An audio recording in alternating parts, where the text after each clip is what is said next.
Hello, my dear students. How are you all? Children, today we will discuss the seventh chapter of prose, that is Glimpses of India. This chapter has three parts. The first one is A Baker from Goa, second is Coorg, and third is Tea from Assam. Today we will discuss the first part of this chapter, that is A Baker from Goa. In this chapter, we will discuss about the life of baker in Goa. Goa में एक traditional काम होता था baking का, bread making का। तो वो वहाँ पर बहुत फेमस था। वो कितना ज़्यादा इम्पोर्टेंट था, कितना लोग उसको प्रेफरेंस देते थे, will know it here. Okay, this is a pen portrait of a traditional Goan life. ये चैप्टर है, एक पेन पोर्ट्रेट है। पोर्ट्रेट मीन्स चित्रण, यानी कि पेन पोर्ट्रेट है, एक ऐसा पोर्ट्रेट है जिसको पेन से लिखा गया है। इसको हम इमेजिन कर सकते हैं। ये है ट्रेडिशनल गोवन लाइफ का, पारंपरिक गोवा की जो जीवन था, गोवा की जो का जो लाइफ स्टाइल था, उसके बेकर्स का, उसका एक पेन पोर्ट्रेट। यानी कि इसको पढ़ने के बाद हम इमेजिन कर सकते हैं कि वहाँ पर किस किस तरह से होता होगा। Who still has an important place in his society, जिसका आज भी अपनी सोसाइटी में एक इम्पॉर्टेंट प्लेस है। Our elders are often heard reminiscing nostalgically about those good and old Portuguese days. हमारे एल्डर्स आज भी सुनते हैं, उन यादों में खोए रहते हैं, उन पुराने पोर्टुगीज देश के बारे में सोचते हैं और यादों में खोए रहते हैं। The Portuguese and their famous loaves of bread, Portuguese के बारे में और उनकी जो फेमस लोव्स ऑफ ब्रेड था, यानी कि loaf means, loaves is the plural form of loaf, LOAF। Loaf means, it means टुकड़ा, और लोव्स इसके का प्लूरल होता है। तो जो ब्रेड के जो टुकड़े होते हैं, जो फेमस ब्रेड वहाँ पर बनाई जाती है, उसके बारे में वो खोए रहते हैं, यानी कि यादों में खोए रहते हैं। Those eaters of loaves might have vanished but the makers are still there. वो ब्रेड बनाने वाले, जो खाने वाले थे, वो तो हो सकता है अब वैनिश हो गए हों। वैनिश मीन्स गायब हो जाना, डिसअपियर हो जाना। But the makers are still there, but उनको बनाने वाले आज भी हैं। We still have amongst us the mixtures, the moulders and those who bake the loaves.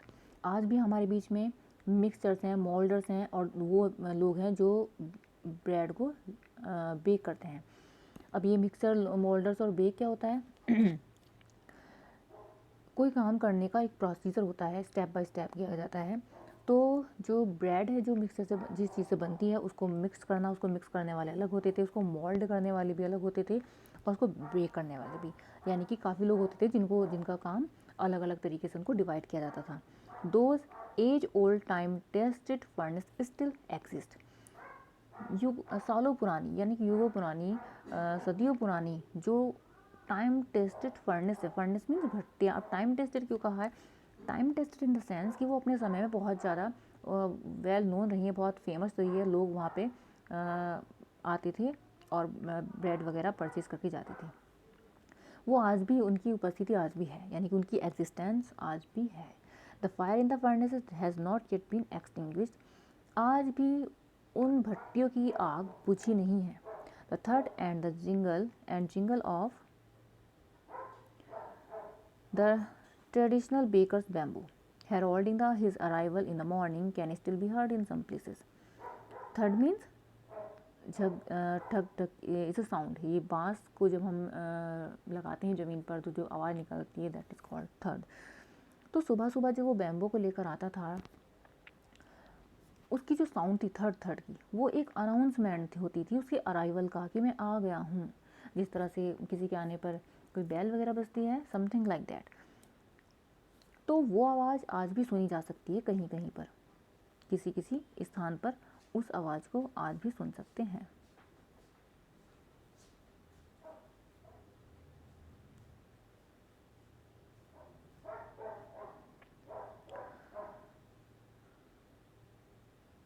May be the father is not alive but the son still carries in the family profession. हो सकता है कि जो father है, जो business चलाते थे, आज वो जीवित ना हो, अलाइव ना हो, बट उनका जो फैमिली प्रोफेशन है वो आज भी जिंदा है। उसको आज भी उनके बच्चों ने, यानी कि उनके सन ने, उनके बेटों ने, उनके फैमिली मेम्बर्स ने उसको आगे चलाया हुआ है। These bakers are even today known as batter in Goa. इन बेकर्स को आज भी गोवा में पैडर के नाम से जानते हैं। Okay, during our childhood in Goa the baker use to be our friend. हमारे बचपन में जो बेकर्स होते थे वो हमारे फ्रेंड होते थे। कभी पोएट क्या कहते हैं, राइटर बोलते हैं कि हमारे समय में जो वहाँ के पैडर्स होते थे वो हमारे फ्रेंड्स थे, कंपेनियन भी थे और गाइड भी थे। यानी कि गाइड इन द सेंस कि हमें वो कुछ गाइड भी करते थे, हमें समझाते भी थे। He use to come at least twice a day. एक दिन में वो 2 बार आते थे। Once when he set out in the morning on his selling round. एक बार सुबह को जब वो अपना सेलिंग राउंड पर निकलते थे, यानी कि सुबह सुबह लोग सभी अपने घरों में ब्रेड वगैरह खाते हैं, और and then again when he return after emptying his huge basket. और उसके बाद तब जो वो अपनी बास्केट को एम्प्टी करते थे, एम्प्टी इन द सेंस कि वो खाली हो जाती थी, लोग वो सारी ब्रेड्स खरीद लेते थे। The jingling third of his bamboo woke us up from sleep and we ran to meet and greet him. वो जो जिंगलिंग साउंड थी, थर्ड थी, यानी कि बांस की जो एक आवाज़ थी, वो हमें उठा देती थी हमारी नींद से, और हम भागे भागे आते थे उनको ग्रीट करने के लिए। ग्रीट मीन्स उनको विश करने के लिए, गुड मॉर्निंग, गुड इवनिंग, जो भी उस समय हो। वाई वॉज इट सो, अब ऐसा क्यों था, मतलब बच्चे इतना ज़्यादा अटैच्ड क्यों थे। Was it for the love of the loaf, क्या ये उनका उस लोफ के लिए, उस ब्रेड के लिए प्यार था उन बच्चों का। नॉट एट ऑल, नहीं, ऐसा बिल्कुल नहीं था। The loaves were bought by some पेस्किन और बस्टिन। अभी पेस्किन और बेस्टिन क्या है, ये हैं जो घरों में जो हेल्पिंग हैंड्स होते हैं, सर्वेंट्स एंड ऑल, उनको ही बोलते थे पेस्किन एंड बेस्टिन। तो जो ब्रेड वो बेचने आते थे उनको उनके सर्वेंट्स वगैरह परचेज करने आते थे, घर से निकलते थे। The maid servant of the house, क्या थी ये, सर्वेंट मेड थी, मेड सर्वेंट घर की। What we long for were those bread bangles which we choose carefully. हमें जो ज़्यादा, लॉन्ग मीन्स इच्छा, हमें ज़्यादा जो पसंद था, जिसके लिए हम ज़्यादा क्रेजी होते थे, वो था bread bangles. Sometimes it was sweet bread of special में, कभी कभी ये बहुत मीठी थी जो स्पेशली बनाई जाती थी। The baker made his musical entry on the scene with the jung jung sound of his specially made bamboo staff.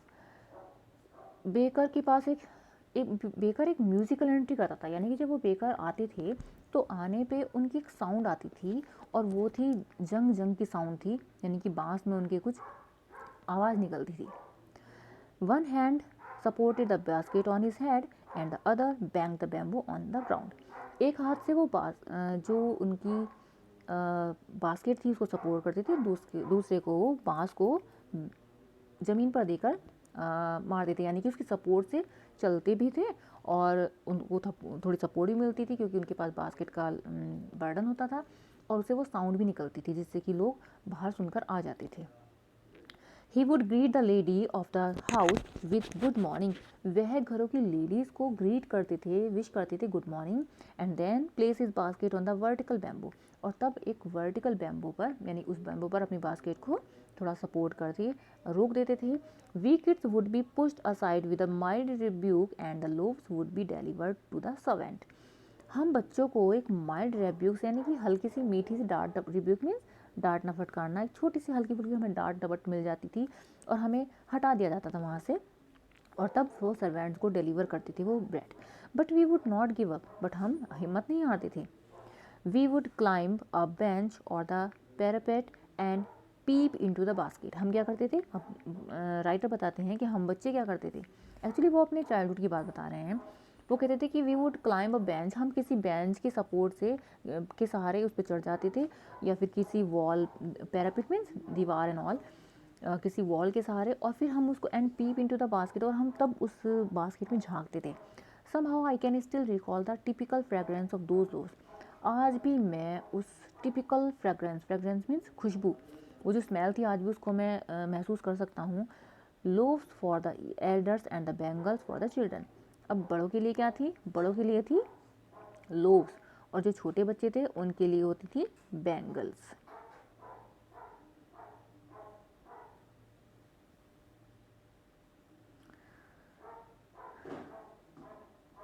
Then we did not even care to brush our teeth or wash our mouths properly.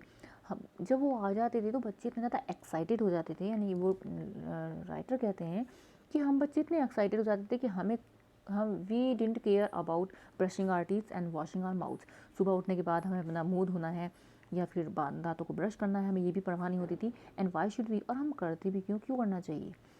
Who would take the trouble of plucking the mango leaf for the toothbrush. अब उस समय में toothbrush के लिए वो mango leaf तोड़कर करते थे। तो वो कहते हैं कि कौन इतना ज़्यादा कष्ट कर रहा था, कौन इतनी ट्रबल करता कि ये मैंगो लीफ तोड़कर हम ब्रश करते। And why was it necessary at all, और ऐसी ज़रूरत भी क्या है।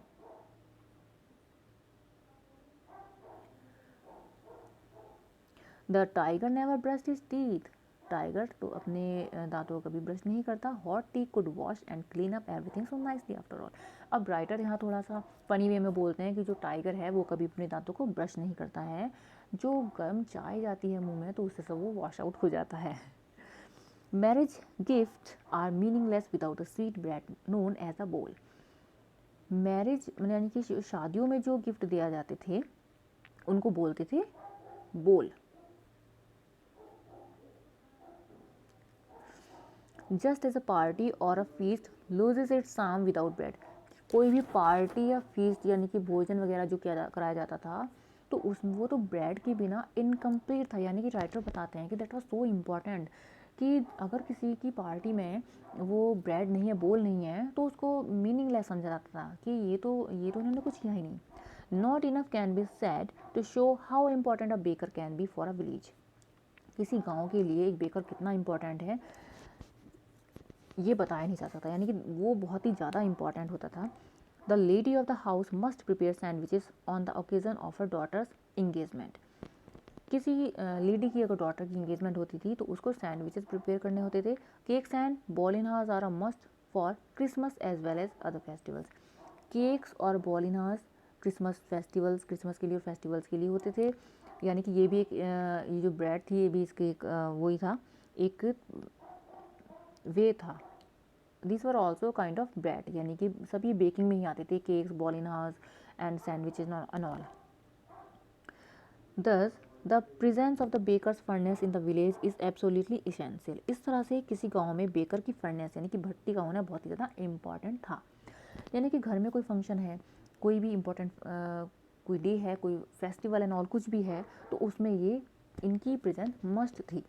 द बेकर और bread seller of those days had a peculiar dress known as the kabai. वो जो वहाँ के उस समय के ब्रेड सेलर होते थे तो उनकी एक स्पेशल ड्रेस होती थी, वो उसको बोलते थे kabai. It was a single piece long frock reaching down to the knees. ये एक तरह का फ्रॉक होता था, यानी कि देखने में इसका लुक कैसा होता था, फ्रॉक जैसा, जो कि घुटनों से नीचा होता था। In our childhood we saw bakers wearing a shirt and trousers which were shorter than full length ones and longer than half pant. अब राइटर कहते हैं कि अपने चाइल्डहुड में हम देखते थे हमें कि जो बेकर्स थे वो एक शर्ट पहने रहते थे और ट्राउजर्स पहने रहते थे जो कि शॉर्ट था, फुल लेंथ यानी कि वो पूरा लेंथ का नहीं होता था, पैर तक नहीं होता था, बिल्कुल नीचे तक, एंड थोड़ा लॉन्ग होता था वो हाफ पैंट से, यानी कि वो ना ही तो हाफ पैंट कहलाता था और ना ही फुल पैंट, वो मीडियम होता था। Even today anyone who wears a half pant which reaches just below the knees invites the comment that he is dressed like a pader. आज भी अगर किसी पर्सन को देख लिया जाता है उस तरह की हाफ पैंट पहने हुए जो कि जस्ट बिलो नीज हो यानी कि घुटनों से थोड़ा नीचे हो, तो उसको लोग पैडर बोल देते हैं। इनवाइट्स अ कमेंट मीन्स यानी कि लोगों के कमेंट इनवाइट करता है वो कि वो पैडर है। The baker usually collected his bills at the end of the month. Bakers अपने बिल्स मंथ के एंड में कलेक्ट करते थे। Monthly accounts used to be recorded on some wall in pencil. और वो जो उनका मंथली रिकॉर्ड अकाउंट होता था, वो जो पैसे वगैरह का जो भी हिसाब होता था वो लगाते थे, तो वो एक वॉल पर यानी कि दीवार पर पेंसिल से रिकॉर्ड किया जाता था, मेंटेन किया जाता था। यानी कि वो किसी कॉपी वगैरह में मेंटेन नहीं करते थे, वो करते थे वॉल पर पेंसिल से। Baking was indeed a profitable profession in the old days. वास्तव में इसमें कोई डाउट नहीं कि बेकिंग पुराने समय में एक बहुत ही प्रॉफिटेबल प्रोफेशन रहा। प्रॉफिटेबल मीन्स यानी कि प्रॉफिट पहुंचाने वाला, क्योंकि काफ़ी लोगों को पसंद था ब्रेड्स वगैरह, और इसकी प्रेजेंस हर जगह इंपॉर्टेंट थी। The baker and his family never starved. जो बेकर थे और उसकी फैमिली थी वो कभी भी भूखे नहीं मरते थे। अब इन द सेंस यानी कि वो उनकी इतनी अच्छी कमाई हो जाती थी, इतना अच्छा वो अर्न कर लेते थे कि उनको कभी भी फाइनेंशियल प्रॉब्लम फील नहीं होती थी। He, his family and his servants always looked happy and prosperous. Baker, उसकी फैमिली और उसके सर्वेंट सभी बहुत ही हैप्पी और प्रॉस्पेरस दिखते थे। प्रॉस्पेरस मीन्स यानी कि समृद्धशाली, जिनके पास पैसे की वेल्थ की कोई कमी ना हो। Their plump physique, plump means healthy, मोटा। उनका जो प्लम्प यानी कि हट्टे कट्टे जो उनका फिजिक था was an open testimony to this. इस बात का एक क्या था, वो एक तरह से गवाह था। Even today any person with a jackfruit like physical appearance is easily compare to a baker. आज भी किसी भी पर्सन को जो कि जैक फ्रूट की तरह अगर किसी का फिजिक हो, jackfruit is a fruit, एक तरह का फ्रूट होता है ये, जिसको हम कटहल भी बोलते हैं। तो उसकी अगर किसी का ऐसा फिजिक हो तो उसको बेकर से इजीली कंपेयर किया जाता है। Okay dear children, this was the explanation of first part of chapter 7. I hope you have understood it well. Goodbye and take care.